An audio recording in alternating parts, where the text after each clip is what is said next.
All right. We don't really do an intro, so we just start off with thank you for coming. I'm glad that you're here. We talked a lot the last time I saw you at the shop, and those videos have been doing really well lately. Yeah, So, thank y'all for having me. I'm excited to be here. It's a lot of fun. It was a lot of fun at the shop. Dude, I know. I was someone was telling you we look like naturals, right? It was fun. It was fun. I always love hanging out when it comes to people and food. It's just cutting up. So this year we decided to reach out to you guys because we wanted to do something a little bit more special with our king cake burger.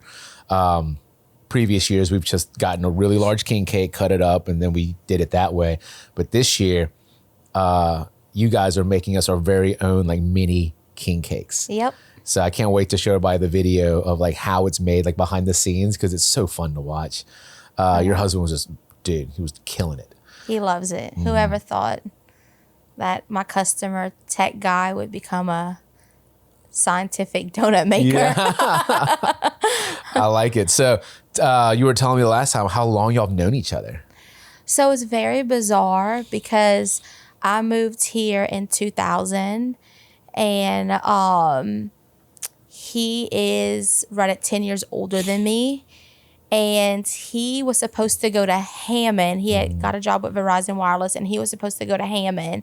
And in a moment's notice, they were like, hey, we have a Sherwood store open. We'd like you to go to the new Sherwood store. And back in that day, he was the tech guy. So, like, he was able to fix your phone, program your phone, like back in the day when the phones were different today.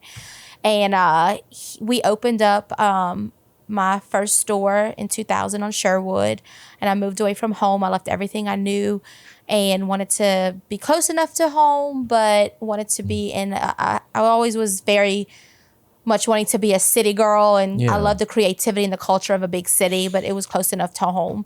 So anyway, we opened up as Meshes, and he remembered Meshes because he's actually from where I'm from. I was always a private school child. He was a public school child. And at one point, he actually lived across the street from me, but I didn't know him. And anyway, the store, he ended up getting the job here in Sherwood. And he decided to join a local church right down the street from here. And he started like a little inner-street city mission where he'd go pick up the kids and bring them to church and help them grow. And so he decided to pick up donut holes one Sunday, and he had just become like every Sunday customer that would come in, and he talked to some of my employees and my mom. And I was definitely not in the stage of life of, you know, looking to settle down and have a serious relationship. And, you know, here we are 20 years later. I took a tech guy, retired him, and made him a donut man. Yeah. He's really good at making donuts, and he's really happy when he does it. He does. He loves it. He's a very hard worker. Grew up on a farm, you know, from Lafayette. His uncle raised horses, and he worked on the farm, on the sugarcane farms. And actually, my mom owned Meshes in Brobridge. And fun fact, as a little girl, I used to sit on the milk crates because we had a lunch rush, and me and my grandma used to make hamburger patties, and we made hamburgers and hot dogs, and we had a full lunch bakery. And so his uncle used to come in every morning and get donuts and bring Shane, but I was a very little girl, so I didn't know who Shane was. You know, it's so crazy how God just put you together, puts everybody together at different stages and different seasons of life, you know? I do think that's amazing. It's, you always wonder how these things happen. You're like, how did this, like out of nowhere? Because when you were telling me, it's like, y'all been around each other some way or somehow for almost all your life. Yeah. Like at some point, Shane made it a point. He was like, Kara, you realize that our lives have been parallel all these years. And he was like, you lived in Karen Crow, I lived in Karen Crow. You lived in Brobridge, I lived across the street from you in Brobridge. Yeah. You grow up, you decide to go start a business in Baton Rouge. I moved to Baton Rouge when I was supposed to go to Hammond. And he was like, it's just crazy. It's like God knew. And y'all didn't coordinate this. That's the strangest thing. No, I mean, we're 10 years apart. Yeah. You know, I was in 3rd grade and he was a senior. Yeah. That's kind of weird to say, but I mean, you know. It's weird when you talk about it in those terms. Today it's not so weird. Yeah. When you were 3, they're probably super weird. Yeah. So, but he is literally the heart and soul of our brand. And there is not a person that doesn't come in our shop that doesn't love Shane. There's not even an employee that we either fired or hired that doesn't come back to visit Shane. Fun fact, actually a lot of his old customers come to ask his recommendations on what should they do with their cellular phones or service because they just love Shane. You know, so he's definitely fantastic husband, fantastic dad, fantastic business owner. He understands operations way better than me. He can manage a crew. I'm more the sales and the marketing and the people person. But and he understands the scientificness of bacon. I mean, cooking and bacon, you know, from the restaurant industry, it's truly like an art. It's scientific, you know, and he's just really good at it. Cooking is a little bit easier. I think the baking part always, it's meticulous. Yeah, I mean, it has a lot to do, especially in Louisiana. I mean, with the hot, cold weather constantly, proofing, retard the dough, all the things. And he always has the perfect answer of why it's coming out the way it is, or, you know, like he kind of came up with his own, you know, there was a few little kids that were crying one day because their families brought them into the shop, and come to find out they have a dairy issue or they can't have, you know, eggs or whatever. And so he formulated an entire vegan, non-dairy, dairy-free dough just so those little kids could have donuts and king cakes. And that's why I love him. I like that. Now that you mentioned that, when we were there, he was saying like when it's cold, he has to do something different. When it's hot, he has to do something different, because he was training that new gentleman the day that I was there. So I was just listening to him. I was like, I didn't know these things, but it makes sense now that you think about it. Yeah. You know? Like he really understands the art and the craft of it, and he takes his business very serious. I mean, this is probably crazy. Most people wouldn't understand this, but my husband works 7 days a week. He's off on holidays and 1 week vacation out of the year.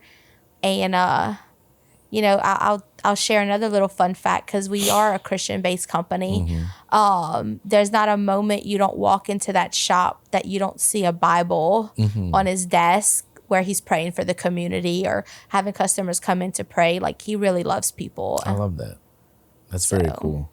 Well, all right. So Meshes, I remember that name, but I can't tell you you said you were doing this for 25 years, right? Was that Meshes included in that 25, or is it just 25 for the Heavenly Donut? So we opened up Meshes and right here on Sherwood in 2000. And it wasn't until I think 2002 that Miss Mesh had passed away, and her kids didn't know exactly which direction they wanted to go in. So me and my mom were in the kitchen, and I was like, it's not a problem. I'll just change the name. Yeah. And we started playing around, and I was like, oh, man, this would be so heavenly. This is like a great heavenly donut. And my mom was like, well, that's it. And I was like, what are you talking about? And she was like, the heavenly donut. And I was like, oh, that's perfect. And so from that moment, it just took off. And people really did not care if I changed the name or not. Like, they loved us, and they loved our product. And we've been around, this is our 25th year. And in 2009, we opened up Highland Road. And that's been there for years. And then later on, we ended up having to close Sherwood just because our building wasn't staying the way we needed it. And it was just a lot of different things. And I was finished with my lease, and they begged me to stay, but I knew the season had come and it was time to go. And so we opened up another store back in my hometown in Henderson, Louisiana, right next to Crawfish Town, USA. And that's a huge store with a drive-through, and they have Margaritaville Campground in the back. And so a lot of my customers that travel from Houston to Geismar for plant work or shift work or sales, they can hit us up off of I-10 on either stop. And so it's really been a beautiful picture, because I could bring something that we kind of created and grew in Baton Rouge back home. I bet that was cool. When did you open up the Henderson store? Actually, fun fact, it was right when COVID came around, it was like we were just clear enough. We were already in the process of the build out and all the things. And, you know, I told my mom, I was like, we're not quitters. We're not going to stop this. We're going to open it.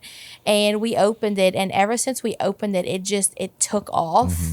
And it's just a blessing to sit back and watch it work. It's quite funny because I went to Catholic school in Brobridge, and then I graduated from Lafayette Christian Academy in Lafayette, and now I'm watching all of my old classmates from elementary and high school now bringing their kids into the shop, and it's just crazy to see the cycle of life, you know, and it's really cool. I mean, it's not far to go back and forth, you know, because it's just 45 minutes if you don't hit traffic, obviously. Oh, that's not far at all. No, and if you travel early morning, I mean, when I first opened Sherwood, I'll never forget, my mom came out here first and said, if you quit all of your extra activities in your senior year, cheerleading and all, she said, and you work on the weekends, I'll have the shop open. So when you graduate and you move here, I can go back home and you can just, you know, pick up. So like my mom was like, you know, my biggest supporter, and she believed in me. And so I remember on weekdays, every day I could get off at school or weekends, I would load up the back of my mom's Tahoe and I would just come up and down Sherwood and Airline and just go bring donuts and drop off at all the dealerships and just drumming up business. And so so I was used to, my whole point in saying that is I was already used to every weekend driving it. So it wasn't, you know, it wasn't hard for me to drive it early in the morning. So do you still have to commute every day? No, I don't have to commute. My mom, you know, has a store and she runs it very well. We have an amazing team there. And fun fact, not only did I marry a Shane, but we have a Shane donut cutter. So at the other each store, location has its own Shane. Yeah, it has its own Shane. And they do a very good job over there. I have double the staff there, drive through, all the things. And it's a really beautiful store. I'm very proud. I did all the interior design work, drawings, everything myself. Very cool. I got to check that out. It's really cool. I'm very proud of our stores we've, you know, created. I'd never make my way that direction at all, ever. But if I'm ever there, but then again, I already have my store. I have the Highland store. That's mine. Yeah. So every Sunday I bring my kids, and the last 2 Sundays I haven't because I've been trying to cut the sugar out. But my mother-in-law has been here for the past couple of weekends, so she takes them in the mornings. Oh, do they love the chalkboard wall? Yes, too much. And then I love it. It wasn't until I got to know you guys, because like at the very beginning when we would go in, they're just so loud and they're playing with all the toys on the tables, and I love it. You're just like, dude, come on, man, we're in public right now. No, the more noise, the happier I am. Because it's like the silence. I don't like the silence. I want to hear families making memories. I want kids to come in their costumes or their PJs and feel comfortable. You know, I guess I'm starting to kind of tell my age here, but I just had a young man come in and ask if I would make a king cake, groom's cake. Because his dad used to come every Saturday morning and bring him for donuts. And they'd come inside and he'd eat a few donuts there, but then they go in the back of his dad's truck and have a picnic every Saturday morning in the parking lot. And now this young man is like, you know, coming around asking me to make his wedding cake. And then I have a few that come back and they're like, oh, we have kids now. And I'm like, okay, gosh, I didn't think I was this old. Life just keeps passing by. You know, we're just doing our thing, making people happy. Yep. You know, I love that. It. There's like this past few days, because like I said, I haven't tried the burger yet with the king cake on it. I've smelled it. I'm so excited. And I've had so many people just tell me how good it is, but I haven't personally eaten it yet. So I have to make it until next Tuesday, and then I can have my first bite. So I told myself 3 weeks of no sugar, gotta cut these cravings. Well, the only thing that's gonna stop me from getting it by this Monday is the weather. Yeah. But me and my family have, I have 2 beautiful daughters. One is actually engaged. Oh, wow. Congratulations. And thank you. My future son-in-law loves burgers. And so I called them all up and I was like, hey, we have a family date night. we're going to our mom's to get not only a burger, but a king cake burger. And they are ecstatic. I can't wait to try it. I mean, just looking at the beef patty, it just looks homemade. It's not like overpowering with a ton of like sweetness, and the jalapeno like cream cheese and bacon and the butter on the bun. I'm just like you look at the picture and it just melts in your mouth. It does. It kind of falls apart too, and it's just so tender. Yeah. It was so good. It was so juicy. Like when they were picking it up, and I was like, oh my God, can I smell it? I just want to smell it. Like, you know, when things are created, it's like almost too much. This to me is like the best form of simplicity with a twist. And I'm really excited to try it. I wanted to let the king cake shine. That should have been the star, you know? Yeah. So you get a lot of king cake whenever you take that bite, but then the little, we use Cajun seasoning. We make our own. Yeah. So that kind of offsets it a little bit too, like kind of elevates that spicy. And then we candy our own jalapenos in house to make that cream cheese spread. I didn't know that. So it mellows out the spice. Yes, I love candied jalapenos. I just discovered those. So it's a little sweetness on top of sweetness, but not too much because it kind of tones down the spicy it's like from the the perfect jalapeno. savory and sweet. And then I can't do a dessert. I call them dessert burgers because any burger that's sweet, I have to put bacon on for some reason. You got to. Bacon goes on everything. Yeah, I think it should. And if not, bacon on the side, Yeah.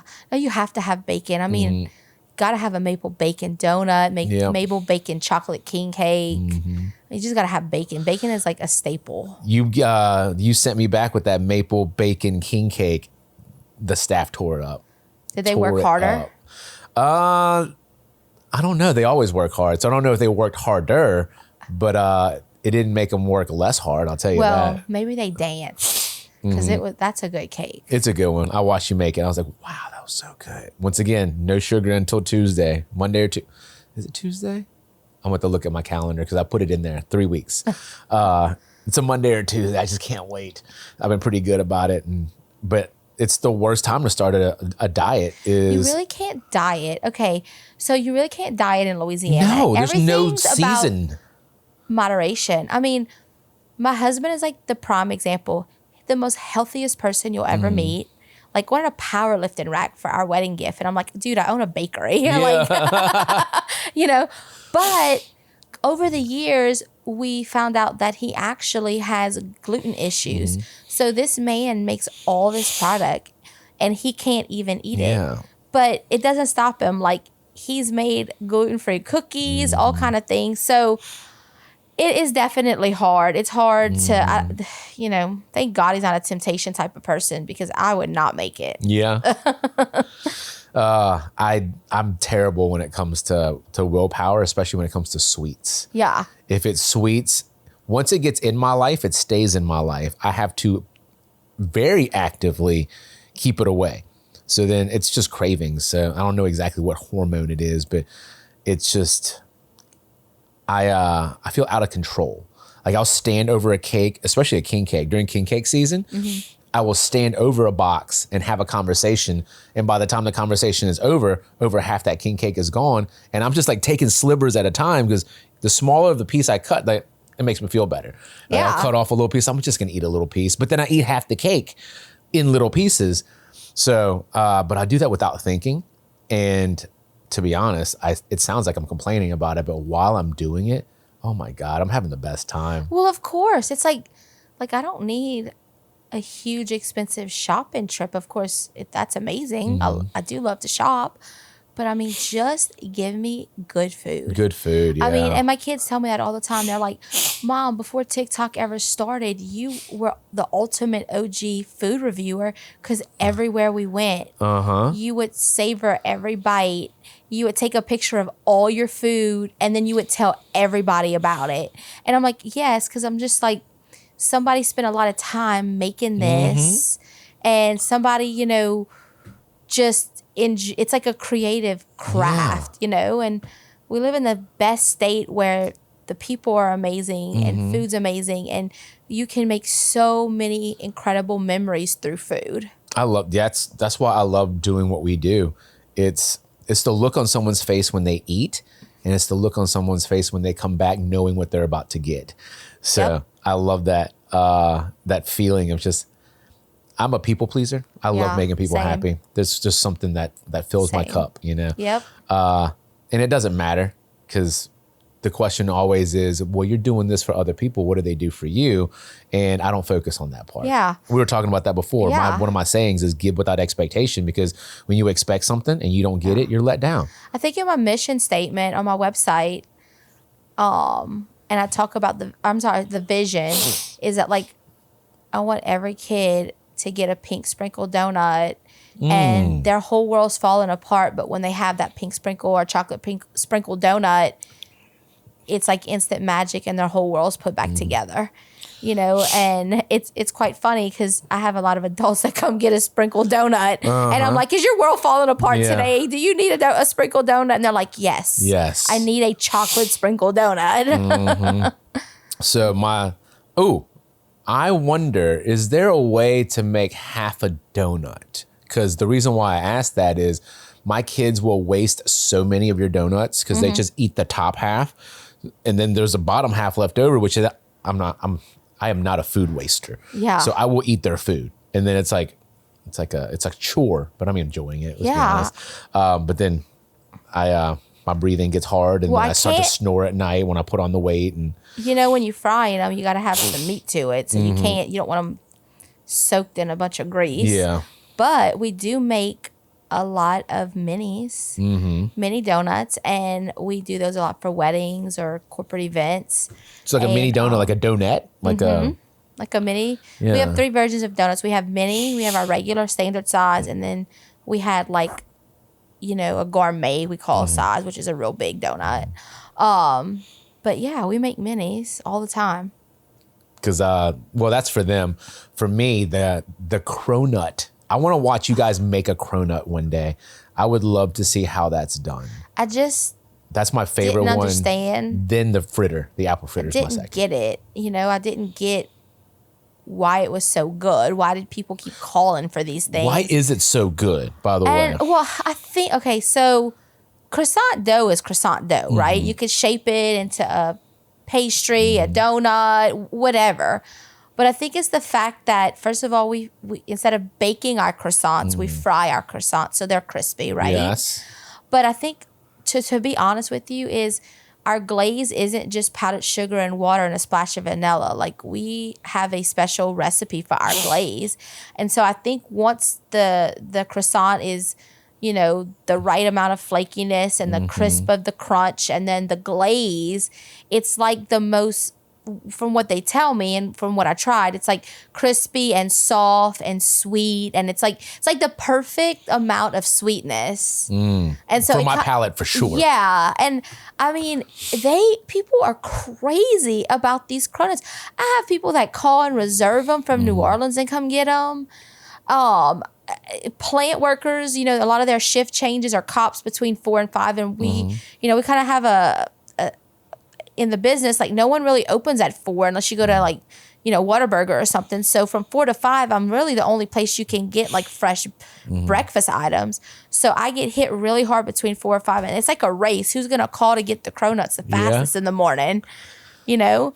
And we have, like I had mentioned to you before, I've had for the last 7 years a contract with LSU Dining, and we delivered to 7 stops on campus. And they tell me all the time, Miss Carol, we can't get enough of your cronuts. The students just love them. And I'm like, this is crazy. Yeah, it was like something intentionally that we baked, that we played around with one day. And Shane was like, what if I fry one? And I was like, well, what if we glaze it? Yeah. And like, we didn't plan on launching this. It just kind of happened. Oh, so it was a happy accident. Yeah. That's usually how It was just a fun experiment. I come up with new things to do just because I get bored. I'm like, what if we did this? Yeah. Sometimes it sucks. Sometimes it's really good. But that's what keeps the job fun. I love creating stuff. Like, I remember back in the day when king cakes were just so simple, right? Most people would tell me, oh, I hate king cake. It's so dry, or it's so gritty. Yeah. And I was like, oh, okay. And so my favorite thing was to just get a king cake in front of a person that hated king cake to love king cake. I mean, you have to love our culture when you come down here, right? And so I was like telling my husband one day, I was like, I'm going to come out with a whole gourmet line of king cakes. I was like, nobody does gourmet king cakes. Yes, a few might do a few, pecan Stuffings praline or something. But I was like, we're going to do banana foster with rum. We're going to do banana pudding. We're going to do almond joy. We're going to do all these kinds. And now over the years, other bakeries have caught on and grocery stores have caught on. And now you can find a king cake with any type of flavoring or topping you could think of. But back in our day, like that was really the fun part is like creating all those different fillings and toppings. And I remember one year I came up with, I was like, I'm going to do something so out of the box. And my husband was like, oh Lord, here she goes. And so I'm like ordering a little fryer and all these things. And he's like, what are you doing, Karen? I'm like, oh, I came up with a chicken and waffles king cake. And he was like, what? And we sold thousands of chicken and waffle king cake. It was really so good. So how did you make that? Tell me So first of all, our king cake's fried and it's glazed and it's already, buttery and cinnamony, but not too overpowering of cinnamon. And so I was like, okay, we're going to make this king cake. And then on top, I can't remember what kind of icing I used beside my donut glaze. I used a different icing, but then I had a separate area where we got fresh chicken tenders in, and then we patted them and in a biscuit mix that Shane developed. And then we fried them. And then as the chicken tenders were coming out hot, we would put them on top of the king cake and we would drizzle the syrup and lightly powdered sugar. Some people wanted pecans on it, so we'll toss a little pecans on top. But it was like literally like eating chicken and waffles. Like people were freaking out over it. I can see that. So we didn't keep it on the menu. I mean, if somebody calls, Shane will make it, but it just got to be a really big process. And so Shane was like, we're going to take this off the menu. And I was like, why didn't I think to put a fried chicken on your king cake? I'm going to try that. But that would be really good. Ooh. I know. We got to taste that. It went from a burger to, because I know for sure that's going to be good because we still have the sandwich, but it used to come on a croissant. Yeah. But it was the candied jalapeno cream cheese spread with bacon. Now it comes on a jalapeno cheese bun. But we fried just a chicken breast and our own batter, our own seasoning. And then, oh wow, that is going to be good. That would be good. Okay. All right. That should be our next collab. We'll figure out something to where we can do like a little mini donut sliders or something. That would be cool. I know. We actually, we have a catering menu for breakfast because we found out there's a lot of places that, first of all, they don't open early enough to serve breakfast. People have meetings at 6 o'clock, 5:30. And so I told my husband about 12 years ago, I was like, we need to launch a breakfast catering menu. There's a lot of people that want good, fresh breakfast every morning. Yeah. And so that's probably not like Chick-fil-A. Yeah, that's like, local, authentic. And so we actually we have a stuffed waffle now that has sausage, egg, and cheese, and we have stuffed biscuits along with our kolaches. I was about to say, I get those too. Yeah. I was like, these people love in the morning. They're like, oh, it's like a really bougie McGriddle. It is. And I was like, okay, they love it. So now they've ordering trays, party trays, catering trays of it in the mornings. But it's actually really good. It kind of reminds me, without the chicken, of the chicken and waffle king cake. So wow. Yeah, we're going to try that because I just want to try new things. We're playing with like a hot honey recipe that we're kind of playing around with right now too. Yum. So I was like, maybe hot honey, some chicken. Dude. So I can't do hot honey and honey butter because that'd be weird. We'll figure something out. I don't know though. The honey butter might kind of sweeten it up a little bit. No, honey butter with hot honey. Love honey. Yeah. A good butter is so good. But honey honey and maple syrup with any breakfast food, I think. It's so good. I think we probably have more brunch places than we have. People love, every restaurant has brunch. So with chicken and waffles. Yum, you're making me hungry. I know. I know. That's the worst thing about having like conversations with like, restaurant people or, food people. We always end up talking about food and I never eat before. So now I'm like, God, I can't even think straight. Yeah. In the morning, it's my time. I'm like, I really want something good to eat. And I'm like, no, it's breakfast. And they're like, my husband's like, you realize you've been up since 1 this morning? Yeah, I was about to say. I'm like, yes, that's right. It is lunch. You're like, it's lunch at 7 a.m., right? Dude, that was, I am going to make that. I just don't know how I'm gonna do it yet. Because I want to bring in some chicken thighs to the restaurant because I'm a chicken thigh kind of guy. Oh, chicken thigh makes the best. Thighs are just full of flavor, and dark meat's so good. Yeah. Right now we're all chicken breast and tenders at the store. But I was telling Pat, my director of ops, that we're bringing in chicken thighs for a different sandwich, but I want to use it for more things than just that sandwich. Yeah.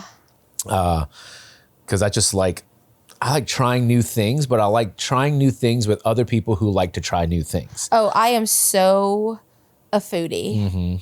Like I am, it is nothing for me to get in my car. Actually, I did that one day. So before I knew you, I called a friend up. I was like, hey, I got to go ride to Hammond. I need to go pick up something in Hammond.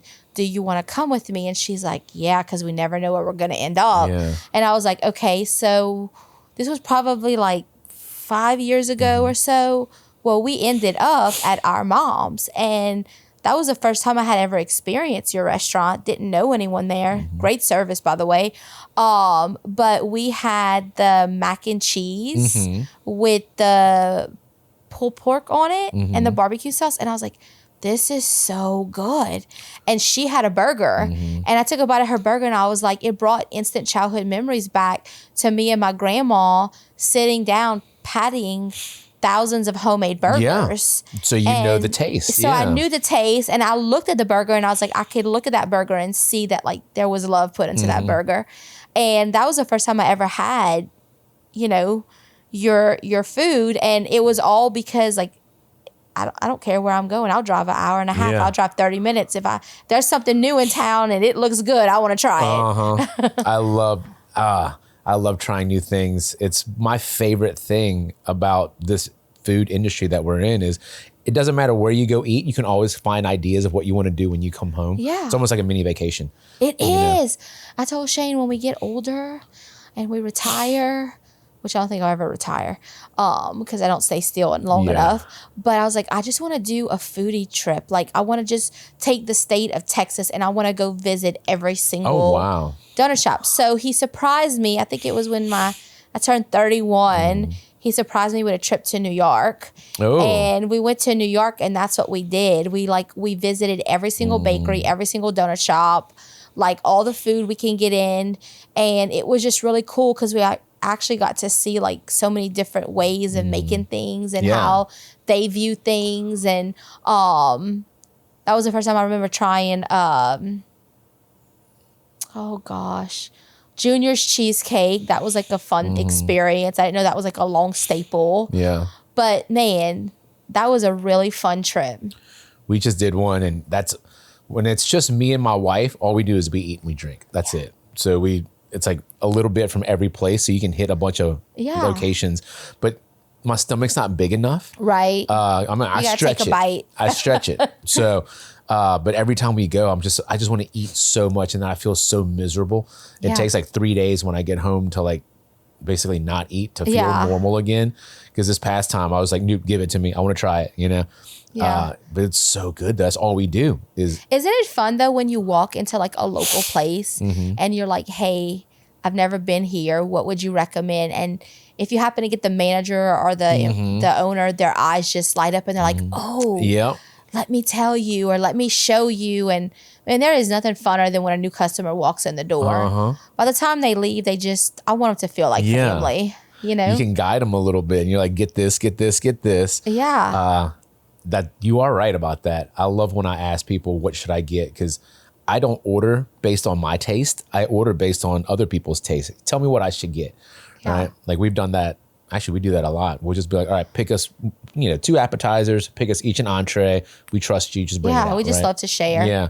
So then that's usually how we end up like finding like really cool things. Yeah. Because if it was just me, I'd probably pick something boring, like chicken parm or something.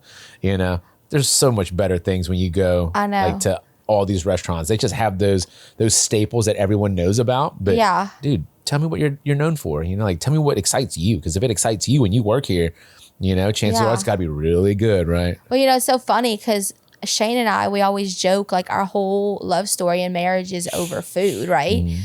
And because he's older than me, before he landed his job here in Hammond, he always was in the tech field, so he traveled a lot. So he traveled all the East Coast and New York, and he was always traveling. And so he was always experiencing all these different foods. And where me and him come from is very like, I mean, Lafayette's kind of dead set, like, you know, it's Cajun culture and you eat your food and this is how you cook your food and you season your food. And when we got married, he like really opened up my eyes to there's so many different types of food and cultures of food. I had never had like pho before. I had never had Indian food. And so he is really a big foodie, and he introduced me to so many different types of food that I never even knew existed or, you know, outside of our area. And it became kind of our whole like story of like trying new foods and coming up with new ideas. And so it's kind of like you and your wife just trying new things, and it's fun. I was loved what you were saying about before about how like you can taste the love that someone put into it. It took them a lot of time, and that's what you appreciated when you eat. I'm starting to notice that a lot more with myself. I used to be a very picky eater. Now I'm not. Now I'm more of if you think it's good and you took the time and the energy to put this together, I owe you the respect to eat it, right? Exactly how it is. And then if it's not for me, it's not for me. But I have to see why you chose to put these things together, because sometimes like weird combinations work out really well. Yeah, like I remember one day, and I know this is probably cliche to say, but we were my daughter had did a cheer competition, and for some reason she wanted wings. And I was like, well, the only place that's open on Bluebonnet was the Pluckers, which is not there anymore. And the lady was so sweet. And I was like, you are like the best waitress. Like you have been so kind, so warm, so welcoming. And I've never been here. And she was just really sweet. And she was like, oh, you have to try our macaroni and cheese. The fried mac and cheese? Yeah. Yes. And I was like, oh, okay. So my little girl was like, yeah, like, let's try it. And I was like, okay, bring that to the table. And she brought out strawberry preserves and ranch. Yep. And I was like, what the heck? Like, this doesn't go with mac and cheese.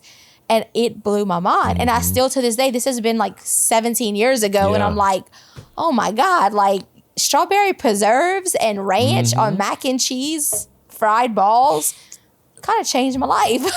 It changed mine too. I found about, because there was a Pluckers by campus, and that's kind of where I kind of fell into the whole Pluckers thing. So I would always get the fried mac and cheese every single time. And then the entree would change. It's probably like wings or tenders or whatever it was. Yeah. You know, but always mac and cheese, the fried mac and cheese. Yeah, I just remember that. That was like, I just wouldn't have put that combination together.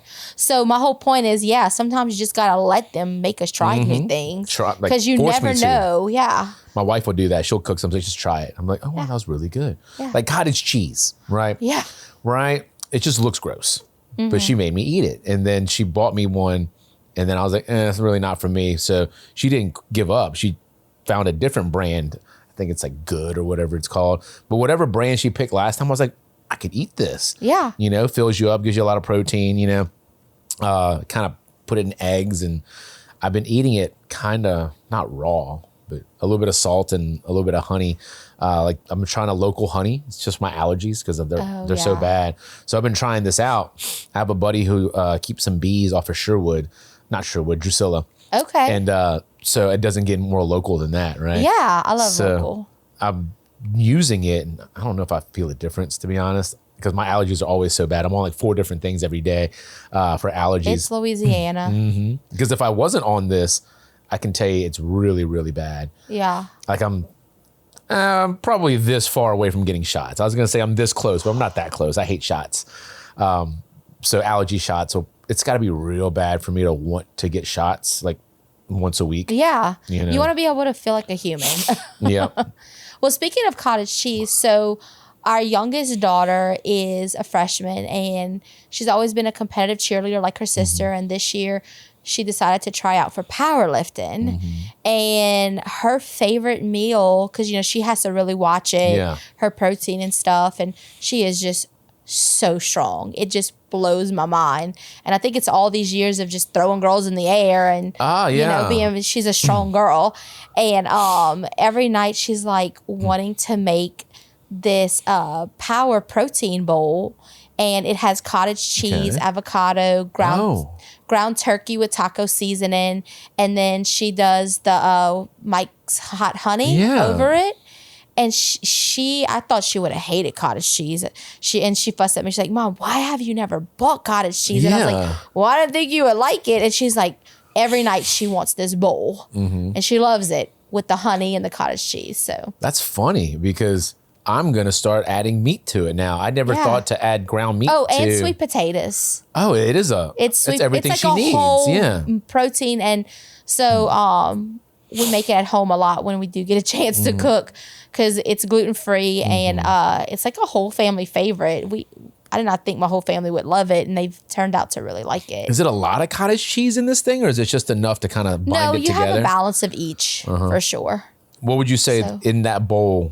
Would you break down, like, not the macros for me, but like how much ground turkey, how much? So it's definitely more ground turkey, avocado, cottage cheese, sweet potatoes, and then you lightly drizzle the Mike's hot honey. So it makes it spicy, flavorful, but with a little baby bits of sweetness. So it's just like a whole explosion in a bowl. That's a lot of protein and good carbs. Yeah, she loves it. If she would want me to, she'd make me make it every night. I'm gonna steal that for this weekend. Monday through Friday. This is only for the last 3 weeks, so it's not like my entire life is like this. But for the last 3 weeks, Monday through Friday, it's a no carbs kind of days, like all of them. And then Saturdays, I get to have carbs, but I no processed foods. So like no Twinkies, no Oreos, that type of stuff. More single ingredient foods. And then Sunday, I kind of have like a all fruits and vegetables kind of day. So the calories are still staying low, but I'm still like carbing up. So I'm like cycling the carbs through because I still work out Monday through Friday. Well, 4 times a week, and I've been trying to run lately. Sucks. I hate it. Yeah, I'm not a runner. No. I hate running. But I have to do it. It's but not I love for walking. Walking takes too long. So I want the health benefits of it, like for I read somewhere that diet is for losing weight. And running is for your heart and your brain, your blood. So if you're running to lose weight, that's not the right way to do it. You know what I've tried that I love? Because I really don't like working out, but I need to.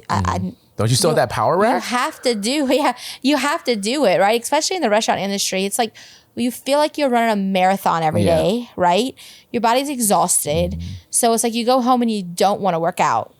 But I have fallen in so much love with HotWorks. Oh, okay. I don't know if you ever tried it. But it's a sauna, and it's open 24 hours a day. So it works for our timing. So if I want to go at 1 in the morning or 10 at night or whatever, I can go on my schedule. Yeah. But it's dry heat and it's infrared light, and you have a fitness instructor on a screen, and they have like the stretching. They have all different classes. And so you're working out in a sauna, basically. Yeah, it's incredible. And when you step out of that sauna, you feel like a whole new creature. You can actually even do the Peloton bike inside or the row machine. I love the row machine. I'm very competitive. Like, I don't want to just sit there doing the same thing over and over and over. It's boring, yeah. Yeah. I think every entrepreneur, we're all competitive. Like, we're always like, okay, how can I be a little bit better? Yeah. How can I do a little bit better? What I just did wasn't good enough. I got to do more. I got to keep going. And so with that competitive drive in entrepreneurship, I'm competitive when it comes to like working out. And I love trying to see, can I beat the timing on the instructor or like, but I'm telling you, it is really, really good. And it helps for your, the older we get, especially in the restaurant industry, like you're always moving and you don't realize how much you're twisting and turning, or just even the mental stress on your body is so important. It really, really has changed a lot of my mobility and just staying fit and staying young. Whenever I think about it, every time I've gotten hurt, it's because I stopped working out. And then you just get hurt getting out of bed. I'm like, how did this happen? And they're like, oh, because I haven't been strengthening my muscles. And I've just been like, I'm fine, you know, like I'll get back to it or whatever Or we excuse just that I love to make. numb it and keep trucking. Yep. We did, because you have to suffer through it. And then as you start to rehab these injuries, you're like, why don't I just keep working out every day so I avoid this? Right. So I haven't had those types of injuries in a while. I've had different types of injuries recently because I started running 4 weeks ago. I'm in week 3 of training, but technically 4 weeks total of time because I took about a week off because I hurt myself. So the first 2 weeks I was like, dude, I got this, you know, and what do they say? You can't increase anything more than 10%. Well, I was like, dude, I'm gonna push it. I'm gonna see what I can do. Right. I just wanted to see how far I could take it. And that day I felt great because I was like, dude, I nailed it. Right. Like my pace was high. Like I'm running for a long time. And then for a week after, my knees hurt. So I had to wait for them to heal up. And then I was thinking about that in the shower yesterday because I ran again yesterday. And I was thinking about how no one talks about the setbacks whenever you're game planning something. Yeah. Right. It's going to take me, because I was like, I'm going to do this week 1, week 2, week 3, week 4. But I never accounted for like the setbacks. Yeah. You But know? I think that's everything in life, especially as entrepreneurs and restaurant owners. I mean, I know we're going on a whole nother topic, but I mean, look at what COVID could have did to all of us.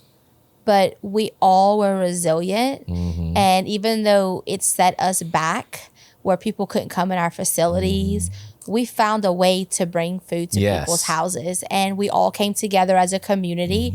I even remember with the flood, you know, in 2016, of just all of us food communities coming together and pitching tent cities and helping each other with styrofoam boxes and serving. And, you know, at the end of the day, I think that like every person that is in the restaurant community or entrepreneur, we're just people of resilience. You know, it's not easy to get up every morning just to get kicked back down, just to do it all over again the next day. You know, and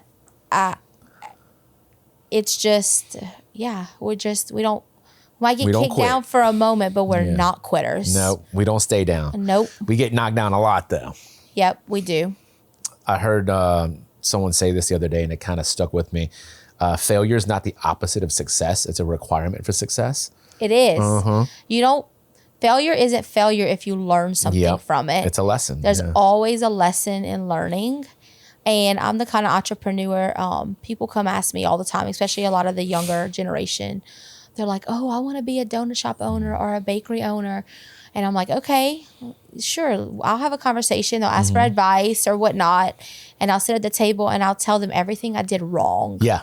And I figured if they're still sitting, then maybe they want to see the few things I did right, you know? And I'm the kind of person that, like, if we were all more honest to teach each other and tell each other of our failures, how better of people we would be, you know? I'm lucky now. I have a good group of people. Carrie is one of them. Kiki, you know her as Kiki. Yeah, I love Kiki. She's in that group where it used to be, well, it took a while to find a lot of people who are like-minded to where, like, once again, we share our failures and we share the solutions to it, right? Because most people, not most, that's probably not the right word, but a lot of people don't like to share, right? They look at it as competitive advantage or whatever it is, but within the last 2 years, I've started to realize how much stronger I am personally and as a business when I am making everyone else strong around me. Correct. So I've got friends who own burger restaurants and we talk all the time and like we're sharing each other's posts. And then like you'll have people who ask, like, it's random, but it does happen. They're like, why are you sharing, you know, let's say Dearman's, like, why are you sharing their posts? Like, y'all both sell the burgers. And I was like, yeah, but I love Casey. Like him as a person, you know, like, just because we both sell the same things doesn't mean we have to hate each other. Yeah. And I was like, he helps me out. I help him out whenever we can. Like we talked about, I think he was like one of my very first podcast guests and they're like, why did you pick that? I was like, because like, I want to know what's going on. Yeah. I don't want to live in a hateful mindset or negative mindset. And I'll never forget when, you know, I've embarked a lot of brands opening in my 25 years of business. I mean, I had, you know, Krispy Kreme right down the street and people would walk in and they're like, are you worried? And I'm like, I'm not worried. I'm not sounding cocky, but I'm different. I'm not worried. Yes. And then I had, you know, Dunkin' Donuts come in and I knew I didn't need to be worried because all that stuff comes in flash frozen from New Jersey. And I wasn't worried about that. And I'll never forget the time that Mr. Ronnie's opened, and I get a phone call one day, and they're like, can I speak to the owner? And I'm like, well, you're speaking with her. And they're like, hey, I'm this and this, and we don't know what we're doing, and we ran out of Bavarian cream. I said, look, if you give me 30 minutes, I'll drop everything I'm doing. I'll bring you some Bavarian cream and whatever I can do to help you, teach you how to work your machinery, because we had similar machinery, I'll help you. And now, of course, that place has gone. And that owner's wife is now me and my daughter's hairdresser. Really? Yeah. And I mean, you just never know. Like, at the end of the day, you don't know what people are struggling with. Yeah. You don't know where people come from. There's many times that, you know, another cool story, I remember my mom and I getting a knock at the door on Sherwood right after we opened. And I won't say a name, but this local donut shop opened, and the wife was crying because the husband wanted to open up the donut shop, and she didn't really want it because she knew it was going to be hard work, and she wanted kids and that kind of thing. And she knocked at the door, and she's like, I don't know what I'm doing. Does the water come first or the yeast? And so my mom and I, what we do, we like, give us 30 minutes. We lock the door. We went over there. We seen what system they were working with, and we helped her. And I mean, they're still in business till today. And I don't know, that's just the kind of people we are. Like, I don't get anything out of being rude or negative or mean. I love people. Like, I typically don't really like making donuts. Yeah. I love the creativity and the marketing, and I love coming up with the new ideas. But really, my favorite thing is just to meet the people and love on the people. Yeah. You know, and in place, the tool is the donut, and the donut, they will come back. They love it. You know, so you're building connection and relationship, and you're building community with people. We were talking about that the last time, how important that is. If it was, I wish I would have had this mindset like before COVID, because like when COVID hit, we just hunkered down. We did what we needed to do. You know, it was like survivor mode. Yeah. But what I didn't realize was there was a group of people in town, which are restaurants banding together for a support network. So now I feel like I'm part of that group now. Yeah. But like, I wish I would have had the group that I have today 5-6 years ago. Yeah. You know, I didn't learn this until, to be honest, after I did it for so long, that I was like, there's gotta be there's gotta be an easier way to do this, right? Yeah, but I think to Easier your is statement, not the right word, but I feel like COVID and the flood were both so significant to bring all of us together. We had never really had, and Katrina, you know, I was here with Katrina. That was very traumatizing for all of the local people. And we kind of pitched, you know, there was people that we didn't care if they had money. We just fed them. I remember having a line out the door. So I think all those great events just kind of really brought us all together, and made us lean on each other and help each other, you know, as restaurant owners and also as a whole entire community. That's what I'm trying to do right now. So we always talk about how awesome we are, we as in restaurant, food, people, whenever there's a disaster. When there's a disaster, we're all pitching in. We're all like, we're giving each other things that we don't care. Like, we just want to help, right? Yeah. I want to do that when there's no disaster. It's easy to do it when there's a disaster, right? Because like there's that feeling of like, you know, we're together, and all of a sudden things get back to quote unquote normal, and then we stop doing those things. Yeah. So in the last year, I started focusing more on like, what can I do for other restaurants? You know, less about what can they do for me, but what can I do for them? And then this year, it's just kind of, we were talking about, this year is all about the quality of my content. You know, I want to do cool things again this year. You know, like I want to put out weird burgers. I want to try new things. I want people to give me feedback. Yeah. Because they're not always going to be good, but they always lead to good conversations. Yeah. You know? So, you know, if you could bring a family together to actually sit at a table or a restaurant and allow the parents to, I guess I'm a parent now, right? Yeah. So like, I think of all these things, like food really brings the conversations to the table, and trying something new may get that family to actually go out to eat together and commune and talk together and get to know what's going on in each other's world, because now we're living in such a fast-paced life that we're losing sight of even people in our own home, you know? And that's correct. One thing I do love about what I do is at the end of the day, even though my husband works 7 days a week and, you know, I travel a lot with my girls and do a lot of things, I can always see my husband every day at work. Yeah. And we could talk about, you know, our lives and donuts and all the things. And so, yeah. Like a home base, a little hub. Yeah. It's a lot of people's hub. So many people, you wouldn't believe how many people are just widows that just want to come in and have a real conversation over a jelly feel and a cup of coffee. You know? I do that. That's my favorite thing about what I do with the restaurants is I don't cook anymore. I don't wait tables or bartend. Like I don't do any of those types of jobs. My job is to just talk to people. Yeah. That's it. Create relationships, you know, create a connection. The way I look at it and the way I teach my staff is they always say, well, that person doesn't want to talk. I was like, then why did they come in here? Yeah. You know, like you just have to ask the right questions, you know, show them that you care and they will open up. Those are my favorite people because I usually tell my staff, if they look upset for any reason, come get me, come get one of the managers. Like that's our job. Yeah. And even if it's not your fault, because they're like, well, I didn't do anything. I was like, that's fine. Like those are my favorite ones. Those are the ones, if I can turn their day around, they'll remember me forever. That is so, it's like an adrenaline rush. It's so fun to just take somebody having a bad day and them watching them enjoy your food and then leaving with a smile. Like that to me is the ultimate business card. Yes, that's what does it for me. To me, that's me. success. Yes. Like it's not about, I know we need money to survive and all the things in the restaurant industry, but at the end of the day, like the true success to my business is building a family and building customers that come in and experience a product and feel loved. I mean, I could tell you so many stories of this lady, like my favorite Bible verse, I have it on top of my door when people come in and go out, and it's Jeremiah 29:11. Because everybody needs a hope, everybody needs a vision, everybody needs to have a purpose, right? And I'll never forget this lady was like contemplating like her life. And, you know, I wasn't there that day. She happened to be in the shop. But all of a sudden, like 2 days later, I get this DM on one of our social media pages.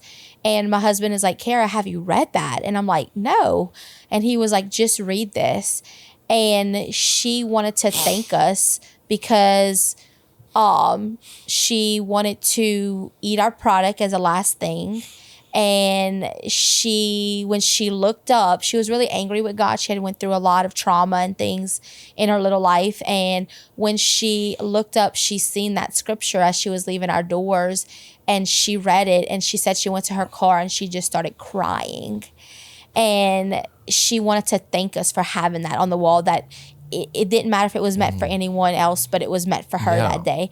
So people and food and all of our food is just really a tool. You know, it's a tool to be able to have connection with other people and feed people and love people. And that's true hospitality, is making a person feel good and seen and loved. That's, yeah. I was talking about that the other day too. That's my definition of hospitality. How do you feel when you leave? Yeah. Right? And hospitality is everywhere, you know? Excuse me. And that's why I love doing what we do. I don't need a thank you. Yeah. You know, you know when you I just gotta feel good. Yeah. You know, you That can is look the at them and thanks. see that there's thank you written all over their faces. There's so many people that need someone to listen to them. Yeah. That's the business that we're in. We are. You know, it might be over a burger, it might be over a donut, but everyone just needs to talk. You know? Does. It does take special people like us, though, to be able to have that unique gift to love people. Because sometimes they will. Sometimes it's hard, right? Sometimes it's hard, you know? I think it's about that. It's challenging sometimes. Because sometimes when you're nice to people, they're not so nice back to you. Yeah. And then you got to remember it says more about them than it does about you. I always teach my staff, especially my younger staff that are just starting to have their first job, or they're at the culinary school and they're coming to us.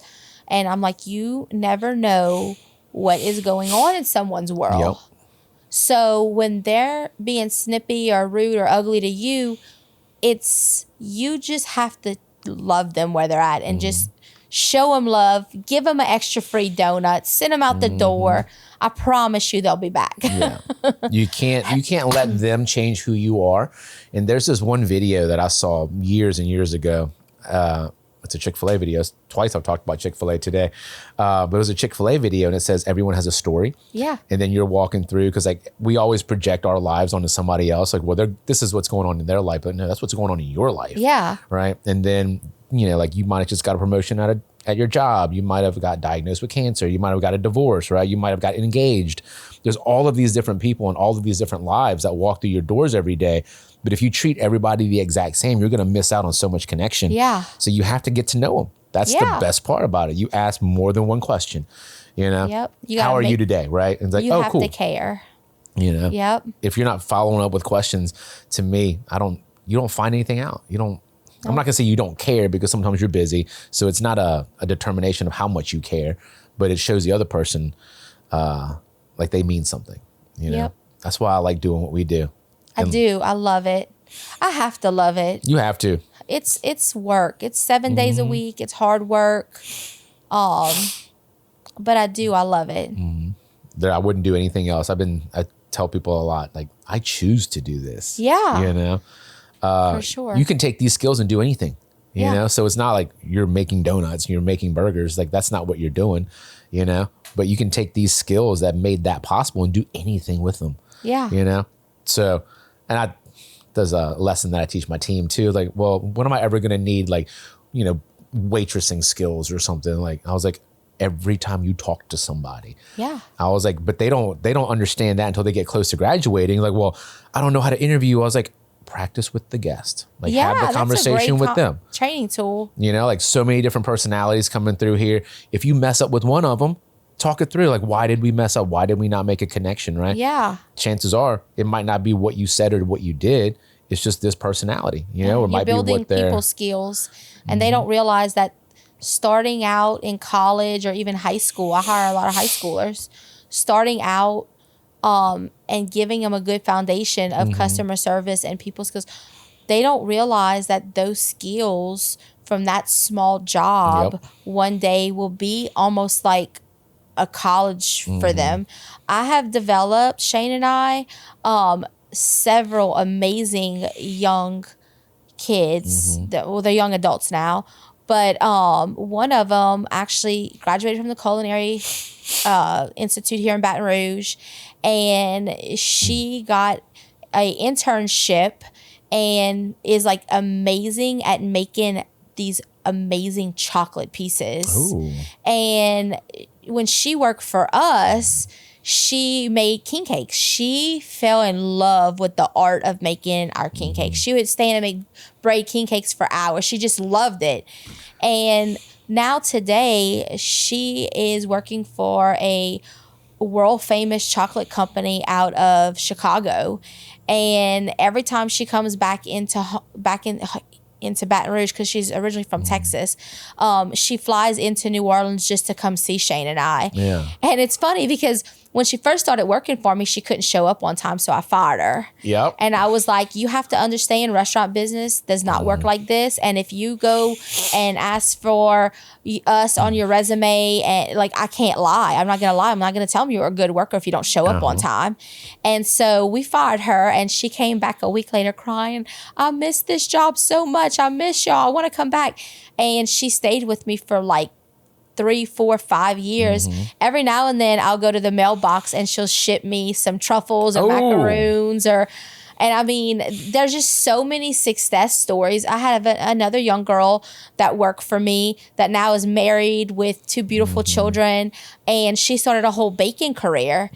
She started working for me at 16 years old. And she's become now a part of our family.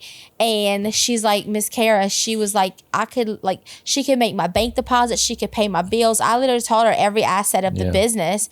And she says every day, like, those life skills you can't learn from anywhere else, And I didn't have a huge training manual book. I was just like, I'm going to show you how to do it, and we're going to figure this out together, And so I didn't even know she had high functioning anxiety at the time. And I was 8 months pregnant for Lola. And I was like, as you can see, I'm pregnant and I need you to get in the front and start waiting on people. Well, because of not knowing that about her, it actually helped her develop amazing people skills. And now she has a big corporate job and she bakes on the side and she raises her beautiful little boys with her husband. But she's like, Miss Kara, I would have been a crutch with anxiety. You broke it out of me. You forced her to. I forced her. Yeah. I mean, she still has it, but like now she's not scared of the She big can deal job. with it, And and she's in her early 30s now, and beautiful girl. And there's so many little stories like that about like what you said you do with your team. I feel like I want them to come back and say that they learned something from our little shop, you know? It's you forget the impact that you have. It was very recent that I had this realization, but the people that come through my doors staff wise, like the hourly staff, they're kind of all in the same age group, 18 to let's say 26, 28, right? So about that time span, and they don't know who they are, you know? Like I know of who I am better now, but when I was 18, 19, 20, I had no idea. I thought I did. Until your 30s. Yeah. So I still didn't understand who I was, why I tick the way that I tick. But now that I kind of understand a little bit more, I can kind of help people because you know when someone, you know, opposes you out of fear. Yeah. And if you can conquer that fear for them, then everything else gets a little bit easier in life. Yeah. Because usually you're not going to tell someone I'm scared to talk to people. Yeah. You know, I'm scared to open my mouth and have a conversation with a stranger. No one's going to say that. There's just going to be like, that guy's a, you know, a-hole or something. You'll make up some excuse as to why they're the problem and you're not. But then when you force them to have these interactions, I call them difficult conversations. Yeah. The faster you run toward a difficult conversation, because you're always going to get through it. It's never going to just blow up in your face and, you know, they're going to punch you, right? So it never gets that as bad as they think it's going to be. So the faster you make them have these conversations, the faster they learn that it's not a big deal. Yeah. And then they'll have more difficult conversations faster. And then as they start to do those, they have less problems in life. Yeah. Because usually my problems, because I don't say anything to somebody for so long, I expect somebody to know. I expect someone to read my mind and be like, you should know I'm upset right now. Now I'm just going to tell you, hey man, this kind of bothered me the other day. Let's talk about this. Yeah. Right? Communication. Because you might not know that you know, it rubbed me the wrong way, or I might not know that I did something to rub you the wrong way. But if we don't have that open line of communication, it creates resentment. Yeah. And then that resentment, it just poisons every relationship. So I guess we can say we're educators, we're trainers, we're counselors. Yeah.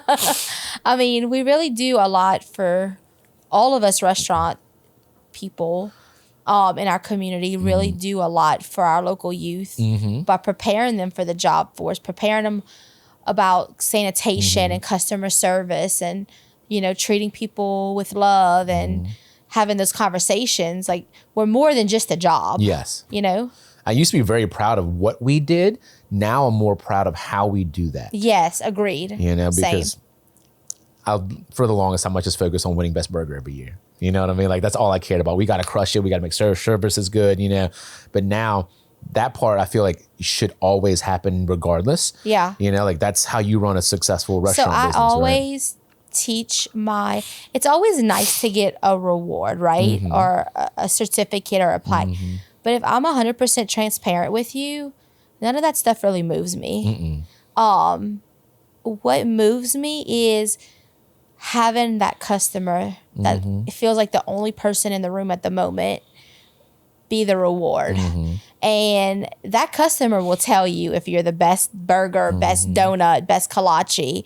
Like, winning those people every day over and over again, to me, will outshine any award, best of anything I get. And people ask me all the time, like, why don't you push your followers to vote for you, vote for you, vote for you? And as long as I take care of the people that come in our store and they see that Shannon and I and our staff have great character and that we love them and that we provide a good product for them and that we want to take care of them and service them, to me, there is no greater reward than that. You know? Would you call it a calling card, business card? What would you call it before?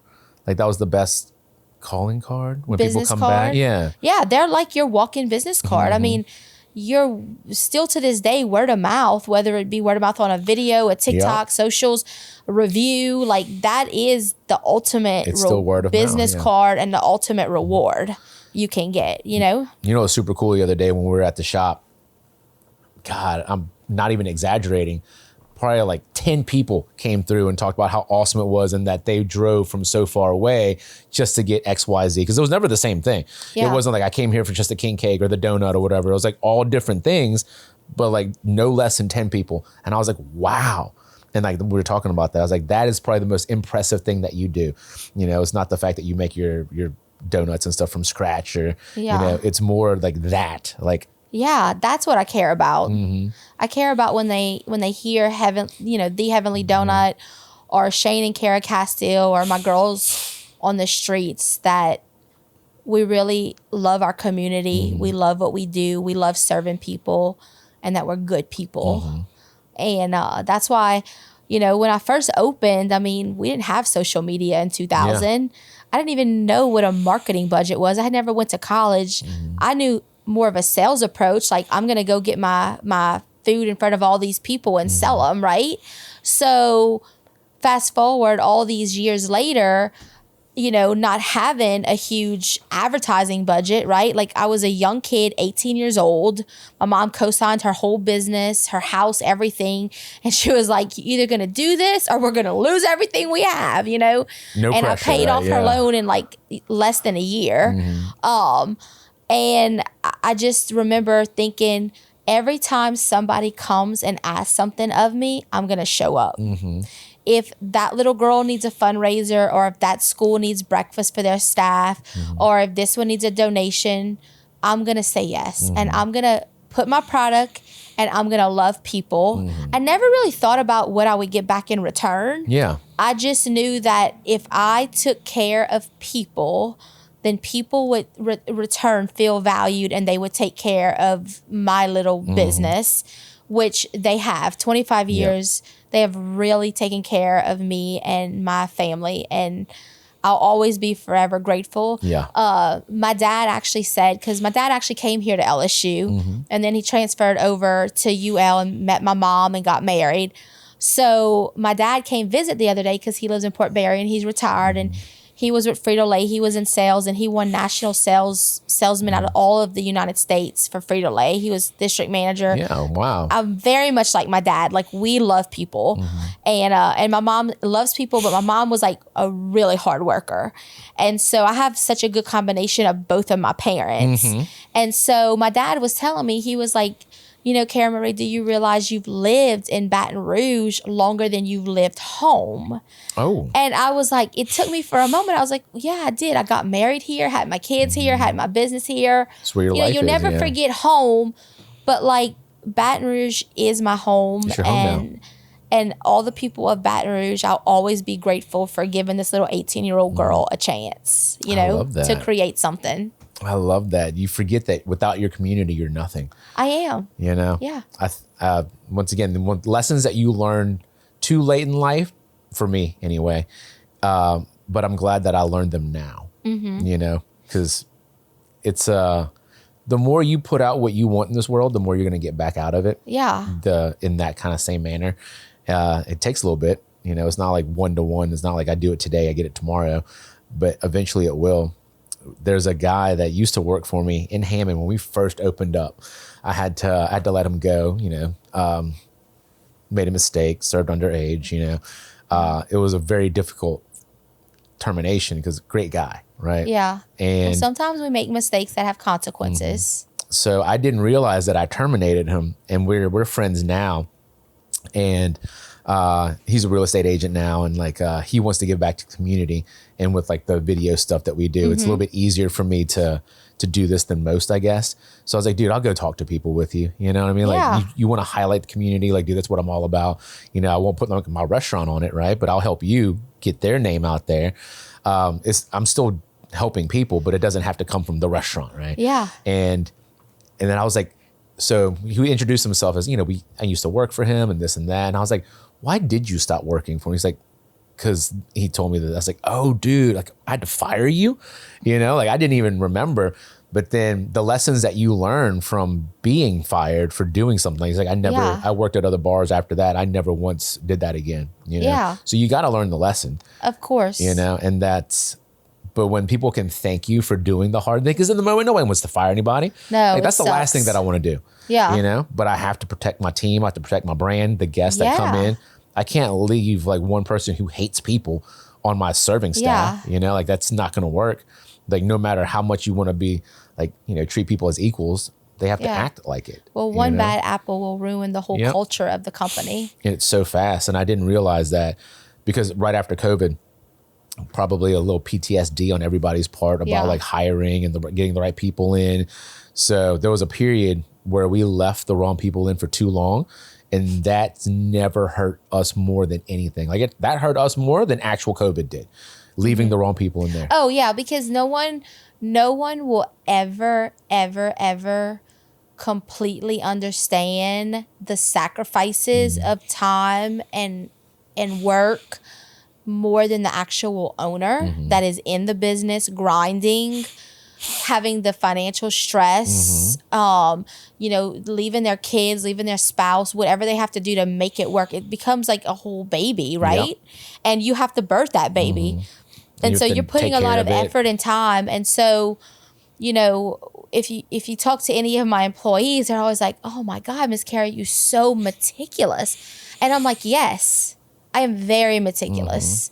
I'm very meticulous about the way that my customers are getting treated because I'm not paying you, they're paying us. Yes. And I'm very meticulous about quality of product. I will throw something out in a heartbeat before I serve it.